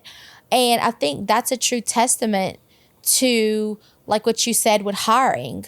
Like there's times where, you know, I've given people chances and I've tried to figure out their strengths versus their weaknesses. And I've tried to take them from what they weren't doing correctly, that they weren't understanding, to figure out what was their strength and put them in that. And sometimes it was just their mindset. They just did not want to be there. Yeah. And that's when I knew that they needed to go and they needed to figure out what they wanted to do, you know. But it is hard calls to make sometimes. But sometimes I look at it as kind of a mother or a father. Like sometimes you have to just become a parent, you know, and dealing with employees and, you know, sometimes even customers. Yeah. Even they're just people. That's why I like it, because people are different every day. All imperfectly perfect people. You know, it's but yeah, they don't realize that if you skimp on any aspect of the job, you will hurt someone and they won't come back. Yeah. That's why people don't come back, because you hurt them somehow, right? Yeah, and then they'll tell 2 or 3 people, and then, you know, it just becomes this chain reaction. And now more than ever, anybody can go in 2 seconds and write a fake review or a real review. And I mean, it's just crazy. Do you find that like the negative reviews you get, like, because we call them all back. So we'll always contact them because we want to make it right. Oh, absolutely. Like 9 times out of 10, like, I didn't think anybody was going to read this. I was like, but you left a novel. Like, what did you mean you didn't think anybody was going to read this? Actually, they become so impressed that you cared enough to give them a moment of their time. I haven't had a ton of bad reviews over 25 years. If I ever had a really bad review, it was just an employee that was disgruntled because they had to get fired. And that's where like I'll get a few 1 stars from. Most of the time, my customers actually give us common decency. And instead of just lashing out at us over something, they'll pick up the phone or they'll private messages and say, hey, you know, for instance, like maybe their king cake wasn't properly filled all the way. And so I explained to them what happened. Oh, I have a new employee. We have mechanical pumps. They don't understand. But what I will tell you is, first of all, I will comp it and I'll offer you a free corrected product. But on top of that, I'm going to also go educate our team member and let them know where they fell short. Thank you so much for giving us this because we wouldn't have known. So really it becomes a teaching tool. Yeah, it does. You know, and I think that nowadays when you're real and you're authentic and you're not trying to be everything in a bag of chips and you really explain to your guest or your customer what happened and how you're going to fix it, they almost feel kind of empowered. Yeah, it's honesty. Yeah. I love when that happens because I have a statement that I live by, because I like to give feedback. I like to get feedback, but feedback is a gift because you don't have to give it. Yeah. Right. So it just occurred to me that I get more, like when something bad happens, I get more direct emails now than bad reviews on like Google or whatever. But I can also remember when that time period that I was talking about, when you had the wrong people, I was getting a lot of negative reviews during that period. But you're right. Whenever you make a connection with people, they'll come to you directly when they have something wrong versus just blasting it out to Facebook reviews or whatever, right? Yeah, because you can tell when they really love you and they love your product and they love your brand and they don't want to hurt you, you know, because it's so easy just to go out and bash someone on social media. But they really want you, they love you so much that they want you to fix it. Yes. You know, they don't, it's like a parent that has to discipline a child. It hurts to discipline your child, but you know that it's for the best of the child. You have to, or else they'll never learn. They'll never get better. But yeah, you just be honest with them. I messed up. This is how I'm going to fix it. And this is how I'm going to prevent it from happening in the future. Yeah, and they love it. Because most people just be like, oh, sorry. And they give you a gift card or something. So like, vague. dude, that's not enough. Nope. Right? Like, that's not what I want when I give feedback to somebody. You know, like. You want to be heard. Yeah. You want to be seen.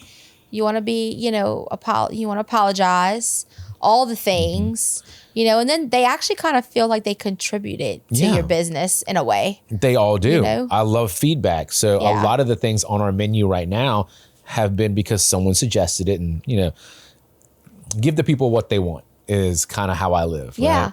Within reason. I love when people say, hey, do you think you can do this? It might be a crazy idea. Yeah, and right. I'm You're like, dude, now I'm listening. You had me a what crazy do you idea. have for me? Because I'm very creative and I will figure out how to make it happen. You know, I love that. But you were talking about putting the right people in the right seats. There's a concept that I go by. It's called GWC, get it, want it, capacity. Usually when you hire people, they get the job, they understand what to do it, they're capable of doing the job. But you were talking about, they don't want to do the job. Yeah. Right. You come across some of those. The words that come out of their mouth say they want the job, but their actions do not. So our job is to figure out, do those three things match up? Because if you don't have all three of those letters, get it. If you don't understand the job, you're never going to be good at it. Yep. If you don't want the job, you're never going to enjoy doing it and be good at it. And if you're not capable of doing it, you're just going to hate yourself. Yeah. You know? I always tell some of my employees are like, man, Miss Kara, I just don't understand why they didn't work out. Like, y'all are so great to work for and it's such an easy job. And I just say, you know, sometimes you want more for people than they want for themselves in the moment. You know, they'll eventually get it. But, you know, sometimes people just, they don't want it as bad, you know? I love that you said in the moment, because I think of things in seasons of life, because in like my younger seasons of life, I didn't care about these things. Older seasons of life, I do. So like it has to match up. So I do talk about seasons now. Like we just weren't together at the right season of life. They're not bad people, but maybe their priority was partying, right? Yeah. You know, and making friends than showing up to work on time. If that's your priority, that's fine. I'm not going to judge you for it.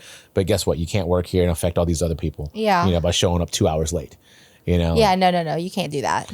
But that's hard because you always want to give them so many chances. Yeah. But every time you let that slide, someone else learns that it's okay for them to do it. And when you have a staff large enough, you're like, dude, we can't do this anymore. I think my number one thing when I interview people is there has to be a common amount of respect. I have to respect you to make sure you get paid. You have to respect me to make sure you're going to show up and get the job done. And then we have to, you know, respect the customers coming out because they're the ultimate ones paying us. So if we can't have respect, then nothing will work. Nope. You know, and you have to start with yourself. You have to respect yourself enough to show up on time and care about how you are in society. You know, are you going to get the job done? Are you going to show up? I mean, showing up on time is just to me the easiest thing you can do. Yeah. And it is the hardest thing in this life for people to do. It really is. And it doesn't matter age. No, it doesn't. It could be teens, 40s, 50s, 20s, 30s. I've had them all. I have I don't want to just abuse the term time blindness, but I lose track of time very quickly and very easily. So one of the things that I think about is I could always say, what's the big deal? But it's very hard and firm for me that's a sign of respect. If we said 9 o'clock, I'm there before 9 o'clock, right? You did that today. I was like, whoa. But it's those little things that you don't think about. I didn't think about that when you showed up early today, right? But it's respect. Yeah. You know, like when we did the donut shop, you know, like gotta be there early. You know, like I'm not going to waste your time, you know, because like meetings So for meetings, it's a big deal because people are always wanting to push them, up or back. I'm like, no, we said meeting at 8, meeting ends at 9. We have to respect one another's time. My husband is a stickler for that. We have to be, and my mom was too. Fun fact, I'm telling on myself. But I mean, all of my high school years, it's so crazy because I didn't realize that like I was setting myself up for this incredible work ethic or being a business owner, because I held down 2 to 3 jobs in high school. Like I'd work for my mom from 5 a.m. till 12, go home, change, and then go host tables at a very well-known restaurant where I was sitting senators and politicians for crawfish season. Yeah. And I'd work there from like 3 to 11 or 12 at night till it was closed. And I was handling probably like 1,000 guests by myself as a hostess. And my mom one day, I was very tired. I had cheered at a game that Friday night and it didn't matter. My mom was like, you have to be to work on time, especially you're my daughter. And my mom's time of getting to work on time was you need to be there 15 minutes before work shift starts. Well, I got there right on time and my mom fired me. Oh. And I was like, but I'm here on time. She's like, that's not what I expect of you. She was like, if you want to be an entrepreneur and successful one day, then you can never be just on time or late. Like it's unacceptable. Yep. And so my mom fired me, but she had to set a tone. What a good lesson though. It was a great lesson. And also she had employees there, and out of everything for them to respect her daughter had to respect her, And so I'm very grateful that my mom instills such hardcore values. I mean, she is the hardest working woman I've ever met in my life. I mean, still in her late 60s, she can work circles around all of us. Wow. Yeah, she works. She loves if she's not working, she's going crazy. She has to work. I have to be moving. I have to feel like I'm making an impact. Yep. Like I have to feel like I'm helping somewhere. Because if not, you're just kind of going through the motions every day. There's a saying that like you lose a good chunk of your life because your brain stops remembering the things that you did, because it remembers new things. It doesn't remember the fact that you had cereal every single morning, right? Yeah.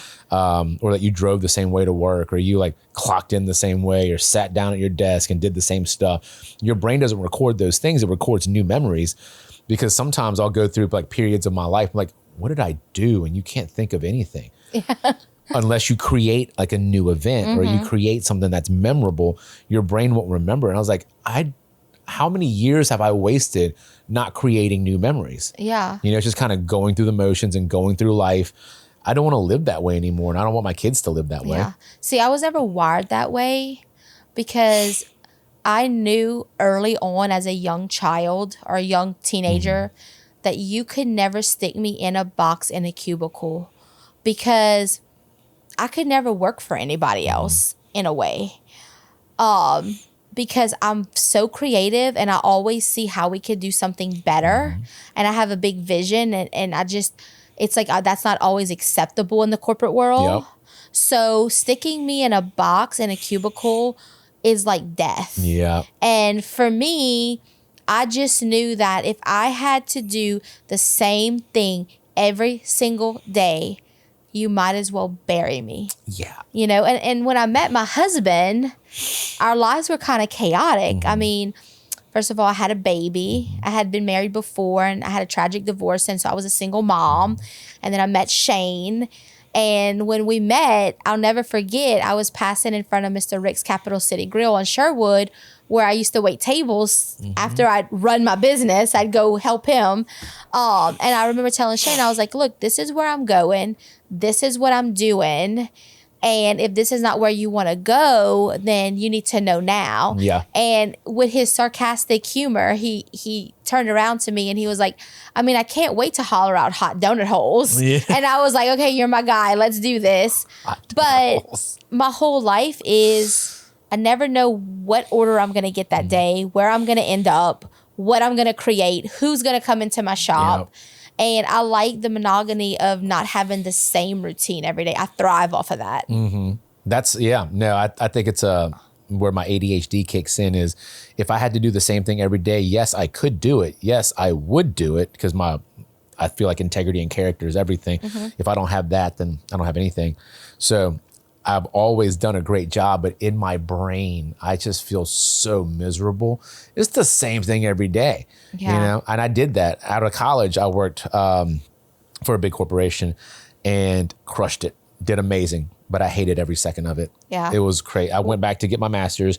And then after I got my master's, I was like, I'm gonna open a bar. Like, that's what I'm gonna do. Cause I just didn't wanna do the cubicles, man. Yeah, you get lost. Like headsets and cubicles. You become and a robot. Mm-hmm. And I don't know. I think God just intended certain people, to be creative. Because think about if we didn't have any entrepreneurs or creative people, we wouldn't have good food. We wouldn't have Disney World. We wouldn't have movies. Anything new. Yeah, we wouldn't have anything new. And that would be a boring and sad place. Yeah, it would be so terrible. I'd hate it. But now I understand like why people have different personalities, because I'm glad my CPA loves that. Yeah. I hate it. Like there's no way. Like I said, I have an MBA and I hate all the MBA things. Yeah. I knew early on, and this was from one of my customers. He had been very successful in the business world. And he came to my shop one day and he told me about this awesome book in business to read.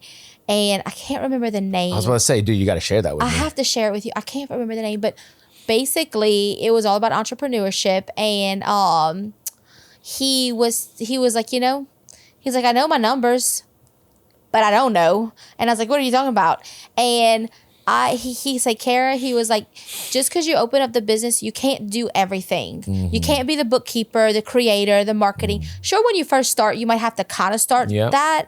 But I learned very easily on what I was good at and what I was not good at. Sure, I could do the book work, but I knew that if I took off what I wasn't good and I hired someone to take care of that for me, then I could thrive where I was good. And so when we decided to retire Shane, I had just had Lola, our second daughter, and I was like, okay, look, I know I am terrible at operations and I'm not the best trainer. Because I expect them to know what to do and they don't know what to do. Kind of back what you were saying, like, why don't you understand what I'm trying to, why can't you read my brain type of thing, right? Now I have become better over the years. I've evolved and understand things a little bit better in that department. But my husband is phenomenal at it. He's phenomenal at operations and training, and he has a lot of patience. I was about to say, it's the patience. It's the patience. Yeah. And I learned that if we're going to do business together, especially being married, which is a whole, it's hard for a lot of people. It's hard, yeah. But for us, it's really organically easy because my husband is so laid back and I'm more the hyper creative person. But we've learned and established that he is great at one thing, I am great at another. And if we come together, we are a dynamic team. Yeah. And we've been working together probably 16 years now out of the 25. Before it was just me. And there's such a joy as a family all kind of doing it together now, I love that because that's a lesson that I learned kind of a while ago. Yes, give the jobs that I hate to someone else who loves them. Yes. Right? But you have to find someone who loves what you hate. Once again, my CPA, he does all the things that I hate, right? Same. My partner, Trent, and we're polar opposites when it comes to personality, right? We can do everything. So we're not worried. It's not a skill level. It's not an ability thing, right? It's are you happy doing what you're doing? Yeah. So for the longest time, we tried to figure out what makes us so good at what we do, right? We had no idea. We just did it, right? We were just successful because these are the people we were. This is what we do every single day. This is how we don't compromise, whatever it is. And we didn't realize what it took to be successful.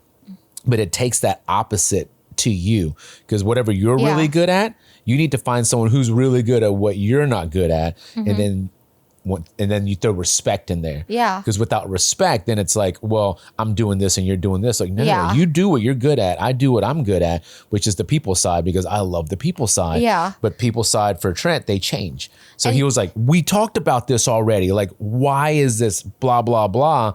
And you're like, well, now you got to figure out, did they just go through a breakup or something, right? Like, Yeah, 3 weeks ago, they were awesome. 6 months ago, they did fantastic. What changed? Why are they different today? And is our path still aligned? Because sometimes it's not, right? Yeah. It might be like you want to move away to Austin or something, or you want to do this, right? Yeah. So you never know what season of life that they're in. It's funny because even though Shane and I are married, I sometimes get up in the morning and go to the shop and he's there waiting on the employees to come in, and I'll just ask him like, are you still happy doing this? Yeah. And he's like, I love it. And you see it. But I mean, even being married, sometimes you can lose your focus. Like, do you really still love it? And I always try to get him to do some commercials and he's like, no. He's like, I like the back scene. I like to be the person in the background. You're the bubbly people person. And so it's true. Like, even in marriage or in working relationships, it's almost like a marriage in itself, right? Yes. A lot of people say we're married to our businesses, right? Like, it's a lot of commitment. Like, opposites attract, Oh, yeah. What a good sure. saying. That's a very good saying. But I think Shane could be good in front of the camera. In fact, I don't even think I know it. I saw it. He was cutting up. Dude was dancing. I seen that video today where he made a little cameo, right? But like, dude, look at that man's smile. Like, I want to know that when people make my food, he is the happiest human being I've ever met in my life. I feel like it tastes better when you're happy making it, because like, I don't know if this is true or not, but if I'm in a bad mood and I cook something, and if I'm in a great mood and I cook something, I feel like it tastes different. I might be the same technique, the same seasonings, whatever it is, but I just feel like it tastes a little bit different. Yeah. Shane loves for sure. Always coming up with something new, and even when he's at his worst point, he's still happy. Yeah. I am. Even when he's like, these employees are stressing me out, he's still so happy, You have to choose your problems. Yeah. When you talk about I can do whatever I want right now and I choose to do this, what you're also saying is I choose the problems that I have. I choose the stress that I have. I'm in a group of, it's at a text group, and it's some people who've done very well for themselves in the restaurant industry. And it's just a bunch of memes in the morning about, remember, this is the life that you prayed for or something. Like, it's a privilege to be this tired. That's a big deal with me. When I get exhausted or when I feel like our family and work balance isn't quite balanced in the way I'd like, and, social media is always in your face, and, oh, you wish you could go on a family vacation right now, but you can't close your store or that kind of thing. I sit down in my car and I really think, and I'm like, God, this is the life I once prayed for that I have, and I'm grateful for it. And, I might not be able to leave and go away for this moment, but at the end of the day, like, at least my family's all around each other and we're happy and we're healthy. We have a beautiful home and a beautiful family life. And to me, that, that's the greatest gift you can get in life, is knowing your kids are happy and healthy. And for me, it's knowing that my kids are good kids. That's what I'm working on right now. Well, I've been working on it, but that's the biggest thing that I can leave this world, is to make sure my kids are good people. Yeah. I spent the first half of my life, probably literally half, working on myself, who I am, like my character, because out of high school, you're not the same person you are today. Your values are different, right? And then I worked on my business, and then I worked on my family. And then now I'm working on the community side of it, because once you get one, you don't lose it. So like, you're just building on, me as a person, me as a business owner, me as a family person. And then now with those three combined, I can help the community in so many ways now that make me happy. Yeah. That's why we do it. I mean, it's kind of selfish when you think about it. It's funny you said that, because Shane asked me one day, he was like, because he is older than me. He asked me, he's like, when do you think about retiring? We were talking about, just retiring aspects, making sure financially you were ready, all these things. And I looked at him, I was like, I really don't want to retire. And I was like, because I love real estate. And he was like, oh, okay. So fast forward about 3 years ago, I got my real estate license. And so I know that, like, whatever the season comes, we want to stay in the restaurant industry, and I want to keep doing my real estate. But like, for me, it's just like serving people. Yeah. Whether it's food or helping them with a house. And most of my real estate clients that I've had are my organically customers. They've already seeing the way that I work with them, serving them food, the way that I do what I say I'm going to do and I'm going to be there. And it's so funny you say that because seasons change and come and you evolve as people and you grow. But, I don't think I ever want to retire. I just want to keep serving people.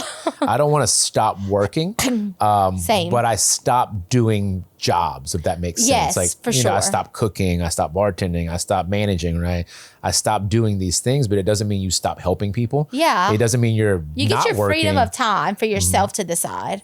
Yeah. But now you get to do things that are more impactful. Yeah. Like being it's hard because like you're still the one driving the ship. Yeah. Right. But you're not the one who's like rowing, if that makes any sense. I mean, which is, if you think about being a captain and like a coach, like the coach isn't on the field, you know what I mean? Yeah. But he's making sure everybody's winning. Yeah. For sure. So my job, someone asked me the other day, like, what do you do? Because now I'm just kind of helping as many people as I can, wherever I can, whether it be my staff, guests, businesses, anybody, right?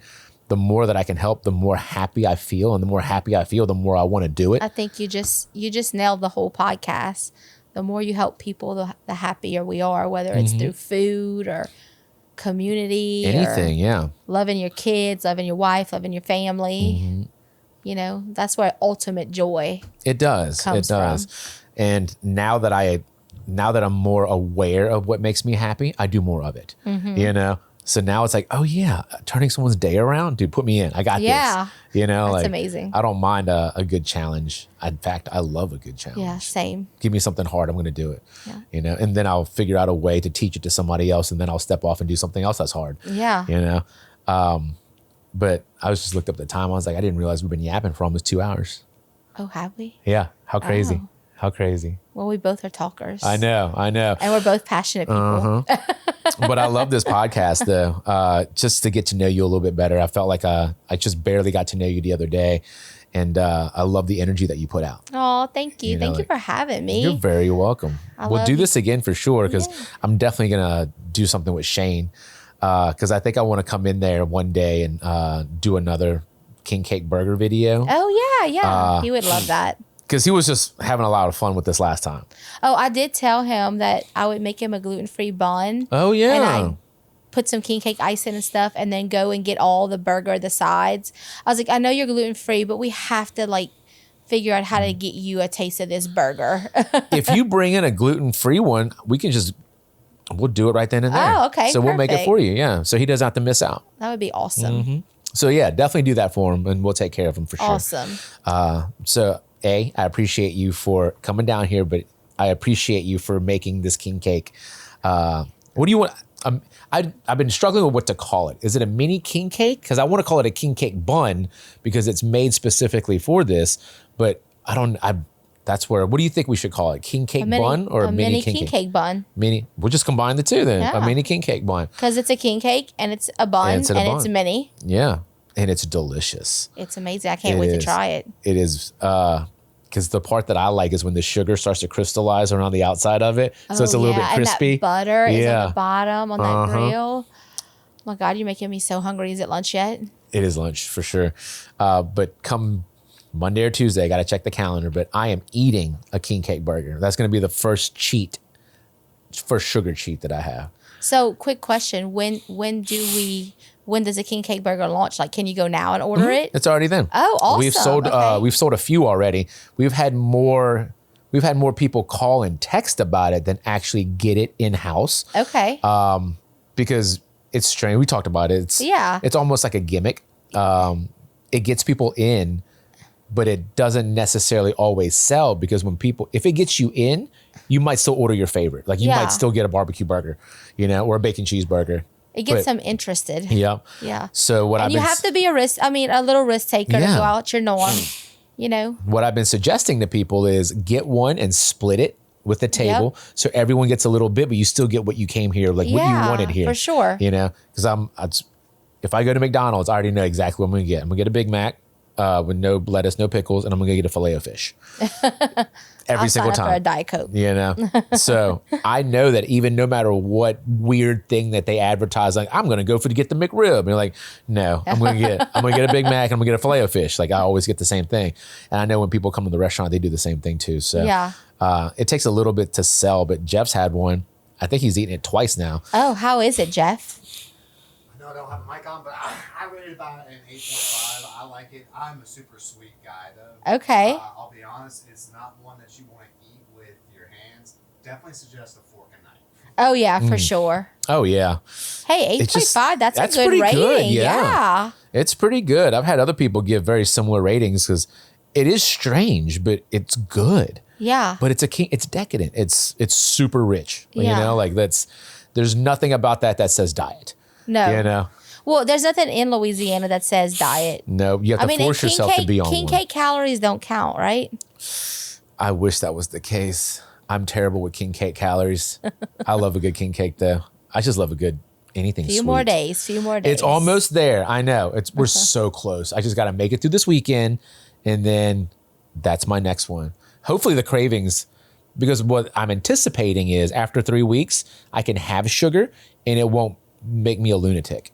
Because like once I have sugar, I'm like, I need more sugar. Like I'm just like searching for the next hit of something sweet.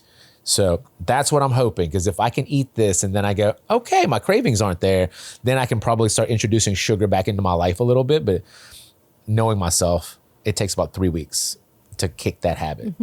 So, but Kara, thank you so much for coming in. I had a fantastic time talking to you today. Oh, thank you for having me. I enjoyed it. It's a lot of fun. It so was. I can't wait to make more videos with you. Yes. And y'all go get that burger. Oh yeah. It's going to I'm be excited. I can't wait to eat it. cool. And I'll see you Sunday because that's my normal The Heavenly Donut Day. Oh, yeah. We'll see y'all Sunday. Uh-huh. Now that I know you guys, you know. Yeah. We love our St. George community. I know. All our little students and kids. Mm-hmm. That's all they want. That's like my kids' favorite. And it's closest to our house. So it's good for me because I hate driving, but it's their favorite. So I'm like, you want your favorite, you know? And it's also convenient. Yeah. And, you know, they'll never forget those memories with Dad. Uh-huh. That's usually it's me bringing them just so we have time together. Yeah. You know, we have to create these, once again, memories. If we don't create different things that happen every single day, they won't remember anything about like growing up with me. Yeah, exactly. You know? My kids remember they used to work and eat everything in the shop while I was working. Yeah. And they'll have those core memories forever. They have those core memories, and now they're turning out to be beautiful workers. Yeah, I love that. So, well, once again, I don't know how to start a podcast. I don't know how to end a podcast. So usually I'll just push it away, but like, all right, we're done. But appreciate you coming in. Yeah, thank you for having me.